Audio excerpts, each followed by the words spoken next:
bonjour à tous, donc on se retrouve pour une petite vidéo sur Discord. Et aujourd'hui on va utiliser le JSON, comment avoir une base de données en JSON, voilà.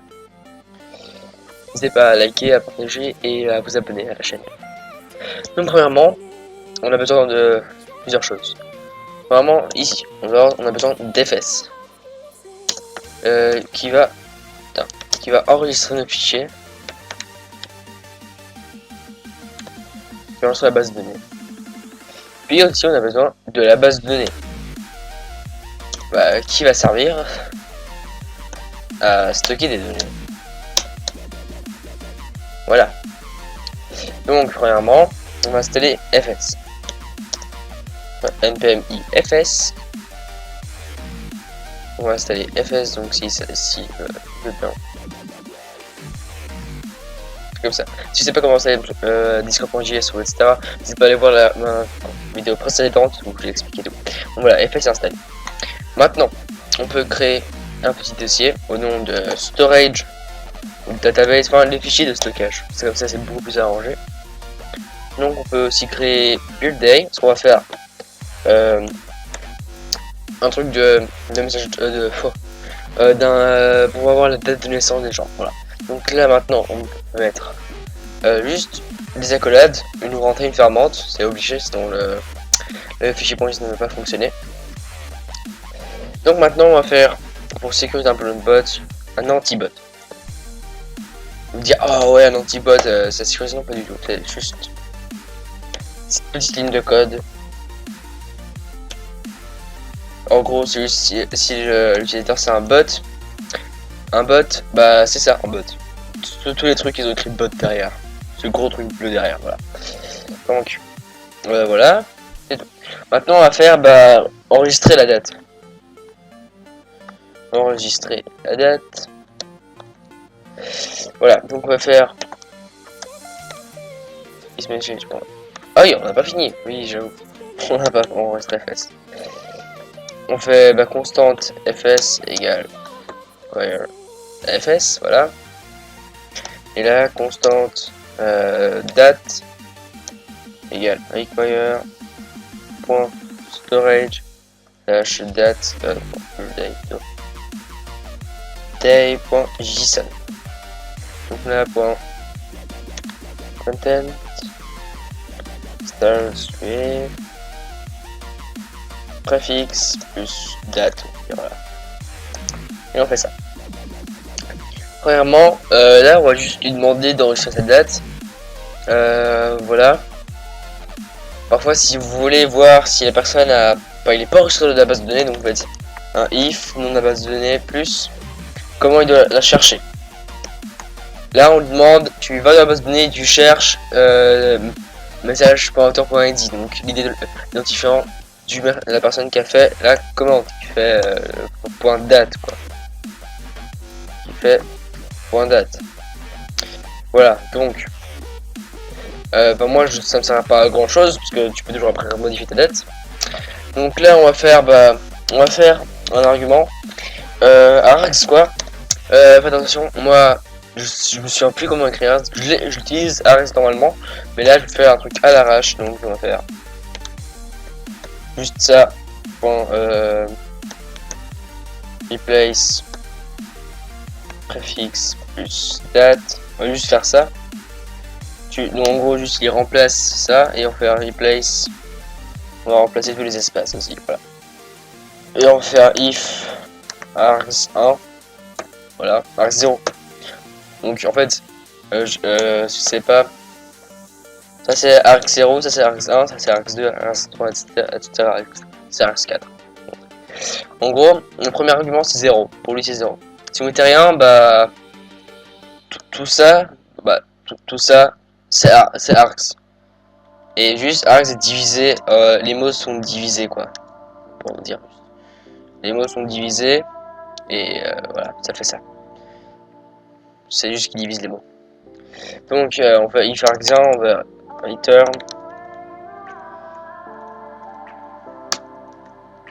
Je vais écrire. Veuillez spécifier une date, voilà.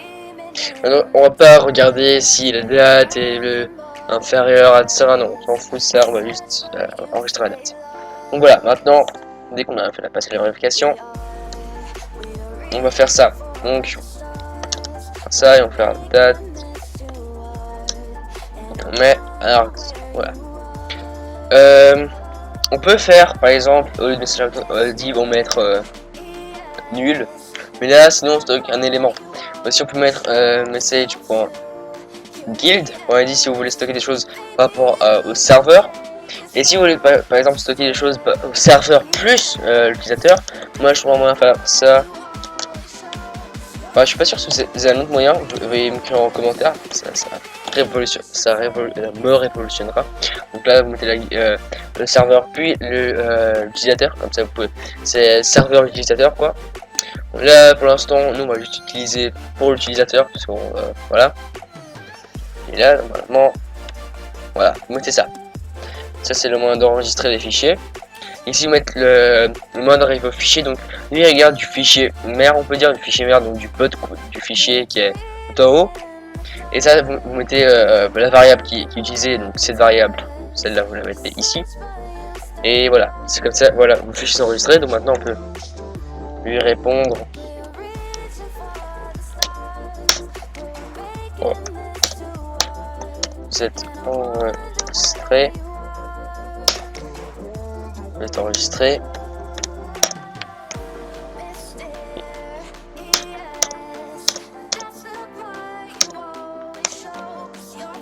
Vous êtes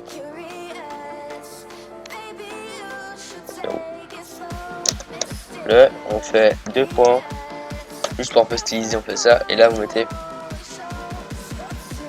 date, message, point date. Voilà, c'est la date. Donc là on récupère juste le fichier.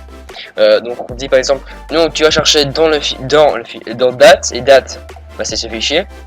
Tu vas chercher dans le tableau message.id et dans ce tableau tu cherches date. Voilà. Donc voilà, on a fait ça. Maintenant, juste pour avoir la date de la personne, on va faire maintenant. Je prends content tout court maintenant. Triple égal préfixe plus pas date mais anif. Voilà. Parce que là, Starweed, la différence entre ces deux-là, c'est là, ici il dit si il n'y a plus rien après, bah il dit ok. Si c'est dans le message contient juste ça. Et là il dit si le message commence par ça. Voilà, c'est la différence. Donc maintenant on peut dire ça. Maintenant si on vérifie s'il n'a pas de date, bah, là ça va nous servir. Donc on vérifie si n'est pas enregistré dans la base de données, alors tu fais. Il arrête et il envoie.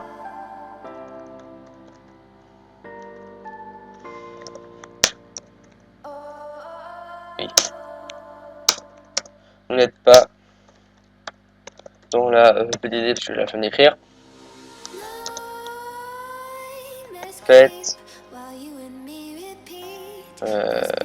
point date, voilà. On met jour et c'est le système européen que je donne mais en anglais, voilà. Et c'est tout. Maintenant on va écrire, on va lui renvoyer sa date, juste on va dire date. Oui.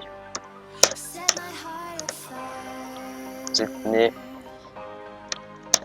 là, on met comme ça et on va utiliser. On va écrire. Oh, je galère. À auteur.id. Point date. Voilà. Voilà. On fait ça. Donc là, on fait juste afficher la date. Oui. Vérifier si l'utilisateur la PDD. Et voilà, et là on fait enregistrer. Enregistrer, voilà, j'ai pas envie d'écrire, ok. Enregistrer, voilà, donc là il va juste nous renvoyer ça. Non, on peut allumer le bot.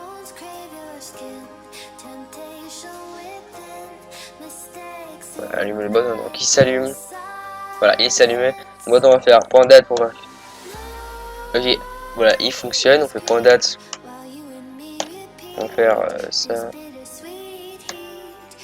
Voilà, voilà, vous avez compris. Juste pour illustrer avec vous. Il a enregistré la base de données. Voilà, maintenant si on répond à NIF, on peut nous dire ça. Et si on regarde dans la base de données, il y avait bien ça. Voilà. Si par exemple vous voulez faire d'argent, bah, vous faites par exemple, bah, on va toujours utiliser date. Donc auto.id. Et par exemple point monnaie, voilà. Donc vous remettez la même chose, donc voilà. Donc c'est un truc évolutif genre l'XP ou bah, l'argent. Point monnaie, c'est par exemple, hein, donc changer plus argent. Donc en gros là il va faire, tu remodifies ça, qui est égal à ça, bah, à toi-même, à l'ancien toi-même, plus ça. Voilà. Et après on enregistre le fichier. Voilà. Donc j'espère que la vidéo vous a plu, c'est tout à vous dire. Voilà. Et merci. N'hésitez pas à partager et liker la vidéo et vous abonner et avec la petite cloche. Merci.